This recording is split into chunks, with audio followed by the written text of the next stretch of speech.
par rapport à mémoire pieuse.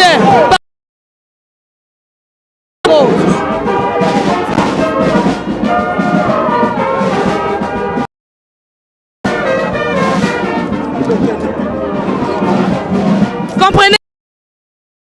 de son excellence, monsieur le président de la République Lombo. Voilà, les dispositions sont en train d'être prises, papa Fabien, pour qu'en ce moment, le président de la République ainsi que le chef spirituel représentant de l'église kimbangiste, papa Simon Kiangani, vont faire leur sortie devant cette grande résidence pour recevoir les honneurs dignes au président de la République ainsi qu'à papa Simon Kiangani, sa divinité, et par la suite entrer au temple de Kamba, là où ce grand culte d'action de grâce est organisé. Papa Fabien, dites-nous ce que vous... Mama Falon, le lenge tozali komonela ete bakiti ezali kouta kati pona kobima libanda bazali kosala installation libanda toliki ete ngonga awa epusani losambo na kati ya ndako ya Nzambe ngonga awa epusani losambo na kati ya ndako ya Nzambe ekozala lisusu te lo lenge tozali komonela yango awa tata mokonzi ya mboka epai wapi tata mokonzi ya ebule azali koyamba ye mpona oyo ebongisami epai wapi bakozwa lingomba tata Simon Kimbangu Kiangani kasi tomoni ete bapaya bayike batambolisi to mpe bakonzi ya mbula batali balobeli ya ekolo na kati ya parlement mingi basili komata mboka nkamba bayei atako tomoni ete likolo Mama Falone likolo lokola te mapata koyinda moke moke toliki ete maso makolega penza na lolenge esengeli lipata na nkembo papa Fabien solo penza po balobi ete mbula ezaka elemba mapamboli mpona kotalisa ye tata mokonzi ya ekolo ete kopona koya kosepela mokolo mwa lelo na mboka nkamba ezali pamba te lipamboli ezali nde kuna tozali kolanda mindule mia fanfare kimbangiste tomoni ete basigne ezali kopesama kala te bakonzi bakobima libanda mpo ya kopesa maloba mabango maloba ya motuya oyo babongisi mpona etamboleli ya lingomba ekolo lolenge nini lingomba na ekolo basengeli kotambo ya bana Kongo pamba te bana ya Afrika mobimba bana te kasi mpona mokili mobimba awa tozali komona ete kimia kouta awa mboka tozali komona ete bakonzi ya ekolo bazali kososola tata Simon Kimbangu nde akopesa kimia tozali aokata mindule elikoloba ete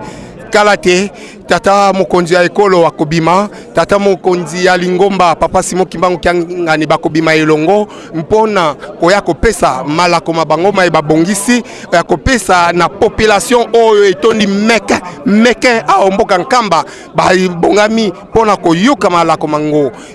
solo penza moto nyonso makanisi maye mazali bobele liboso ya ndako ya tata mokonzi ya bule epai wapi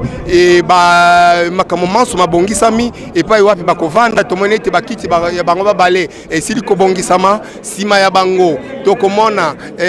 bakambi ya mbula matali bazali cabinet ya tata mokonzi ya bule cabinet ya tata mokonzi ya lingomba ya mboka bule pe bakozanga te lelo tomoni Mbenza Kiangani azali présent mboka nkamba mama Marie Mwilu Diangenda azali présent bango bakobimela kati ya ndako mpo ete bayako pesa esengo bapesa oyo ya motuya ekopesa lisusu elikia na bana ya Kongo ekogiste mpona kokumisa mokolo moye mpona kokumisa tata Simon Kimbangu mokolo moye le 6 avril 1921 tango tata Simon mama Kiantondo azaki na bokono to abikisaki ye kasi likambo nini ya motu ya tokoki ezalaki kosala lisusu penza te pamba te moto mwindu nde ekelamo ya tata Nzambe apesaki ye mokongo ndenge papa Diangenda azalaki mokolo moyo wana lelo yo to ekolo nde ayei pe bato banso balandi mokonzi ya ekolo le riverain des 18 villages pe bato banso balandi mokonzi ya ekolo le riverain des 18 villages Abba Ferdinand et vous êtes plus de taille que moi, je ne sais pas voir ce qui est passé et vous êtes plus de taille que moi, je ne sais pas voir ce qui est passé de 20 minutes. Les chefs spirituels, les représentants légaux, ça divise. Les députés, les sénateurs nationaux, les maires sont ici représentés. Et les maires sont ici représentés.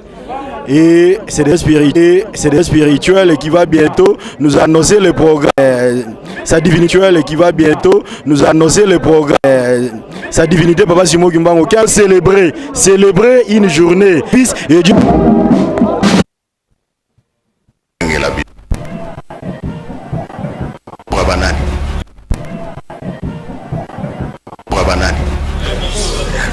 Papa wazaki koloba na biso ete tozali bana no soki bolobi likama mokili mobimba bayoki reno nga naza pre oyo ezali ke bapapa balobaki monde fo balanda bayoka kamba alobi nini. Créé officiellement pour vous donner l'actualité. Plateau des pèlerins, l'émission Opinion des visiteurs de Kamba. Bref. Papa wazaki koloba na biso ete tozali oyo bino bosalaka bino soki bolobi kango tolukelanga na maboka banani oyo komona na Nkamba mokili ebandi deja monde fo balanda bayoka Kamba. Bonjour à tous et bienvenue sur Visiteurs de Kamba. Bref, toute l'actualité. Papa wazaki koloba na biso ete tozali bana mapamboli na maboka banani bino ngana balanda bayoka Kamba alobi nini. Une nouvelle chaîne créée, l'émission Opinion des visiteurs car le meilleur reste à venir. La pamba ezalaka mokili mobimba fo balanda yango bayoka yango aloba kokisa biloko wana tokokisa te po ebima mobimba fo balandi deja ate.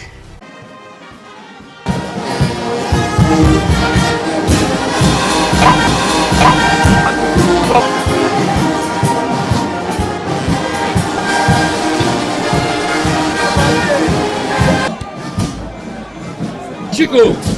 toi caméra.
question on est sur les avec la mentalité là.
Les amis, c'était un grand maillot Goma, ville sainte.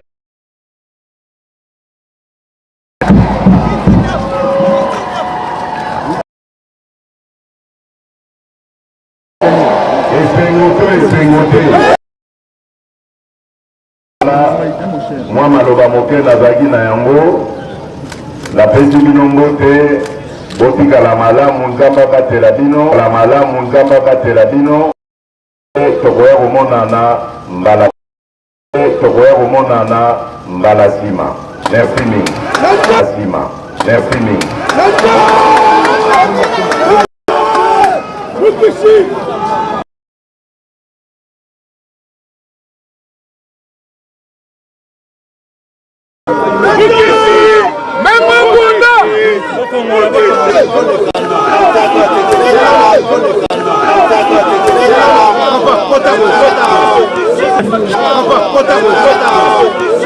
Chef, pardon. Chef, pardon, chef. Pardon, chef.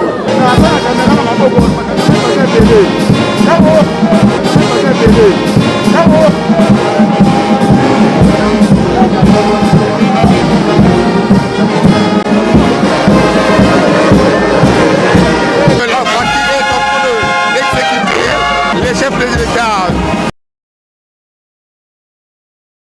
pour rentrer à Kinshasa, nous vous disons merci. Merci.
ça a été fait.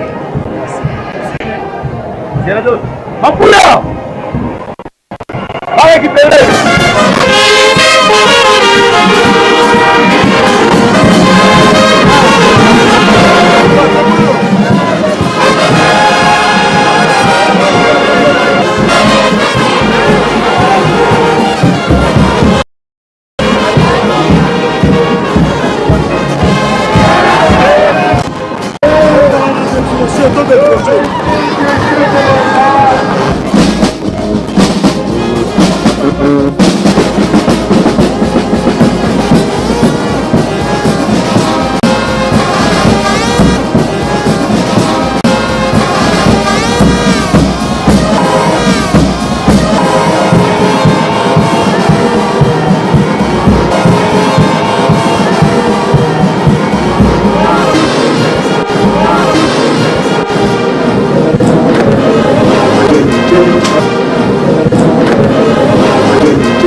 basololi na masolo mabango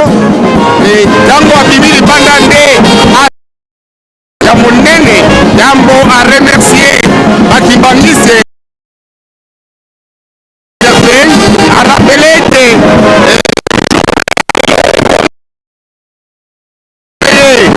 kasi une grande ezalete azusu emeko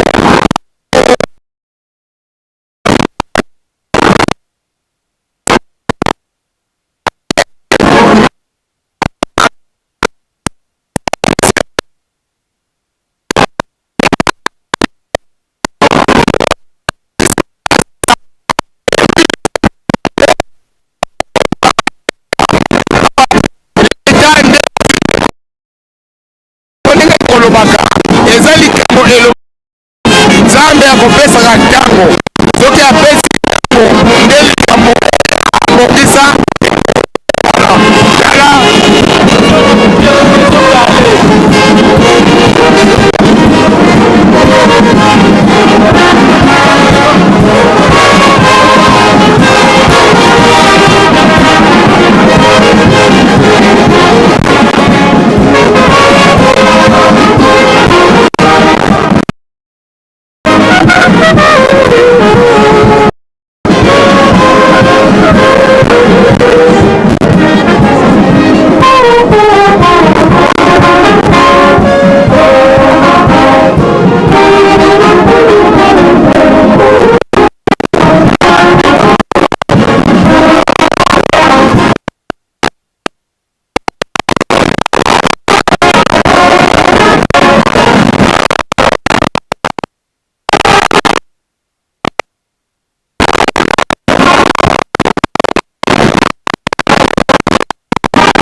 Commentaire temps plein ndenge yango ebongisamaki pamba te mbula esili kobeta oyo eyebaki na koperturbe autre ya makambo mingi kasi loko tosengeli kosimba mokonzi ya mboka akomi comme c'était prévu akomi pe asili kosala une annonce, une bonne nouvelle pour le Kimbanguiste et la communauté kimbanguiste et tous ceux qui nous suivent, tous ceux qui attendent la nouvelle de Nkamba. Le chef de l'État vient d'annoncer que dans les tout prochains jours, il va signer encore une autre ordonnance décrétant la ville sainte d'Nkamba. Désormais, officiellement, Nkamba sera une ville sainte, la ville sainte, comme nous l'appelons toujours, mais ce n'était pas encore officiel. C'est maintenant qu'il vient d'annoncer qu'il va signer une nouvelle ordonnance pour donner un nouveau statut à la cité d'Nkamba qui devient désormais une ville sainte. C'est ça la grande nouvelle que nous devons tous retenir. Le chef de l'État était bel et bien arrivé aux alentours de 13 h, accueilli par le chef spirituel pendant un moment. Il était récit dans pour échanger entre eux le responsable de l'église et le responsable numéro 1 de la nation congolaise, son excellence Félix Antoine Tshisekedi Tshilombo. Et tout d'un coup, comme Dieu a toujours la cité sainte d'Nkamba, la ville sainte d'Nkamba, c'est ce qui a fait que tosengi bolimbisi na nyonso ta lisusu mpona kopesa esengo na mwango bandimi Kimbanguiste bazali bayike na esika oyo mboka Nkamba mpona kwa kokumisa mokolo mwango mpona kwa kokumisa tata Simon Kimbangu oyo amemelaki biso bonsomi mokolo moyi le 6 avril ndi mokolo décision ezwamanaki na courage nyonso na bopikiliki nyonso ete moto mwindo azwa bonsomi nde tata Simon Kimbangu abandai mosala mwaye mbuma ya likambo yango mbuma ya mosala mwango nde tozali komona yango lelo oyo nde papa Simon Kimbangu kianga na kolobaka na biso ete malembe tozali kokende bafeti na biso ekoya malembe moto na moto esengeli azala meme na diteni pamba te feti ekoya mingi. Nani ayebaki likambo oyo moto akoki kondima azalaki te pamba te ezalaki likambo ya kocholama kozala Kimbanguiste ezalaki ndenge bakolobaka na français un sujet de moquerie. Un sujet de moquerie, mais aujourd'hui, Nkamba devient un endroit d'attraction, un endroit qui réunit tout le monde, toutes les nations, toutes les tribus. Nkamba, la Nouvelle Jérusalem, ville sainte. Ville sainte, c'est le numéro 1 de tous les Congolais qui vient de l'annoncer. C'est lui qui est habilité de prendre les décisions sur la nation congolaise, car il est le garant de tous les bons fonctionnements de toutes les institutions. Il était avec nous, il était parmi nous, faute de pluie, et il n'a pas pu prendre beaucoup de temps, mais il s'est adressé au public qui était là présent. C'est une joie pour nous, c'est une joie pour nous et il y a raison de se réjouir. La pluie s'est abattue, mais le Kimbanguiste n'ont pas lâché prise. Les Kimbanguistes sont là présents aux côtés de prévoit tout et la journée du 6 avril avec dans avec bonté.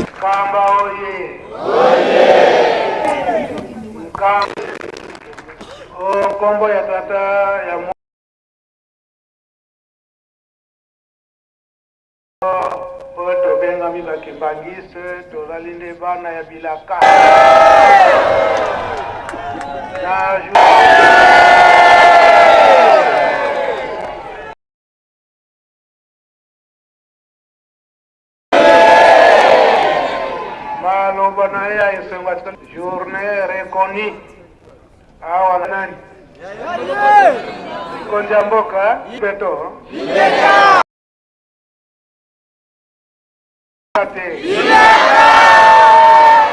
Donc nous allons tous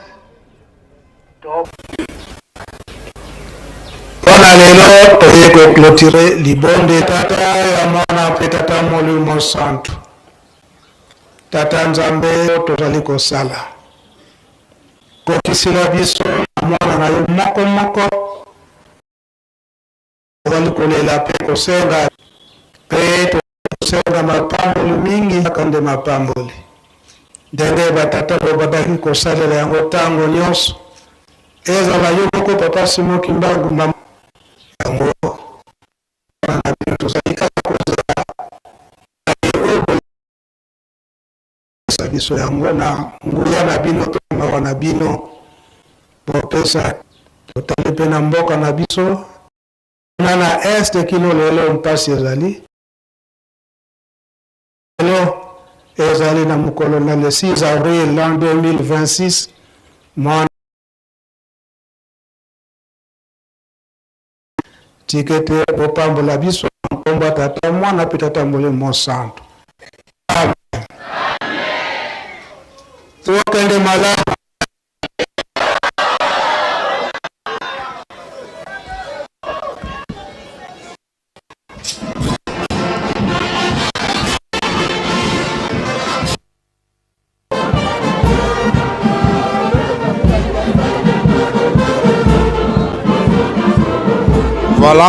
Voilà, tokomi na suka ya milulu na biso mokolo mwa lelo. Esili kolanda na maloba ya papa Andre Mbenza Kiangani ndenge a rappelé yango ete lobi ezalaki esengo mpona date oyo ya le 6 avril epesamaki na mokonzi ya mboka Félix Antoine Tshisekedi Tshilombo, kasi lelo azwi susu meko ya kokomisa mboka Nkamba ville engumba lolenge tokolobaka yango nde sango oyo tokokende na yo nde yango wana nde alaki ete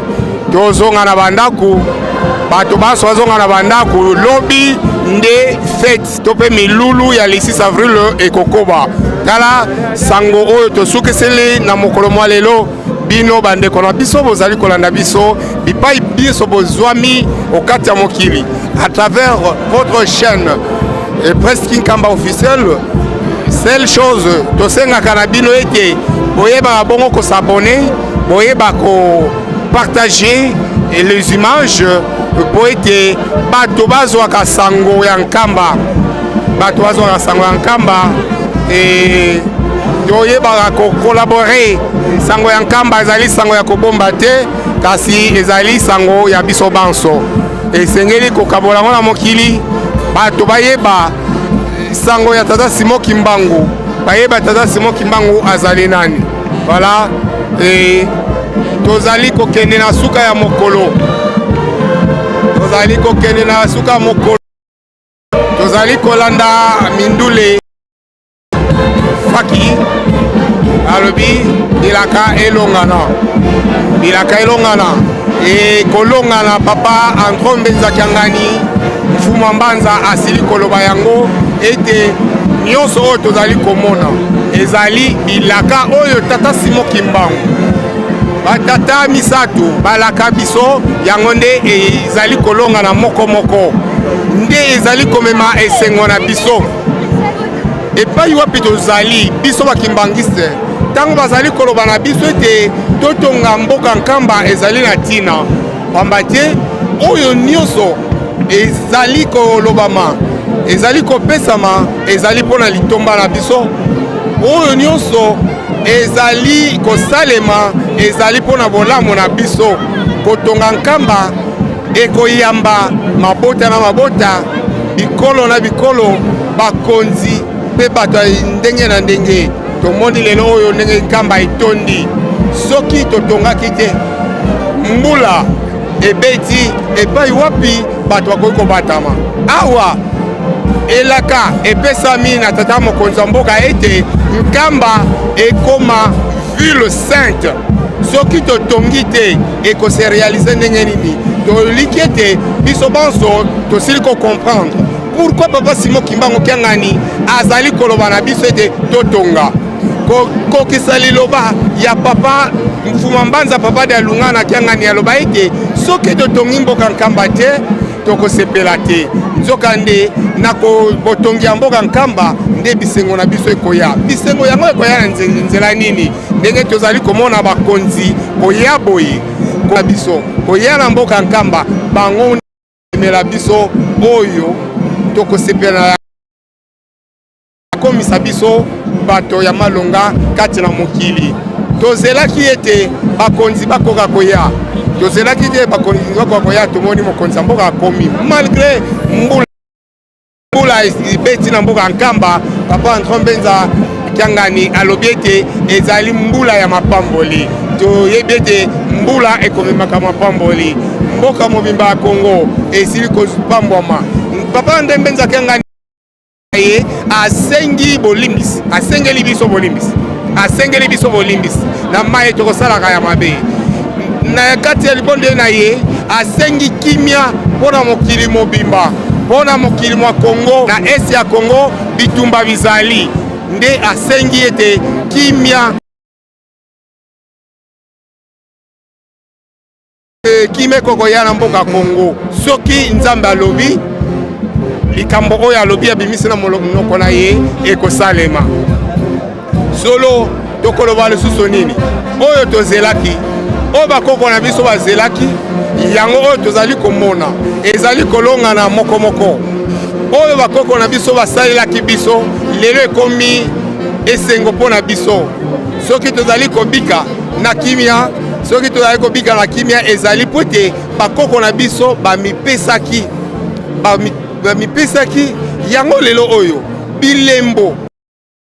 ya mosala ya mpasi o bango banyokomaki yango lelo oyo biso tokomi kosepela na yango nani ayebaki ete mboka oya moke na 1921 mboka ezalaki na 7 maisonnette to pe bandako mike sambo ezalaki na mboka oyo lelo oyo ekoma ville sainte ndenge mokonzi ville sainte ndenge mokonzi ya mboka asili koloba yango lisusu akozana na doute sur papa Simon Kimbangu nzambe akokosaka te maye nzambe aloba maye alaka se kolonga na kaka lelo ezali kolonga ya biso to koloba lisusu mingi te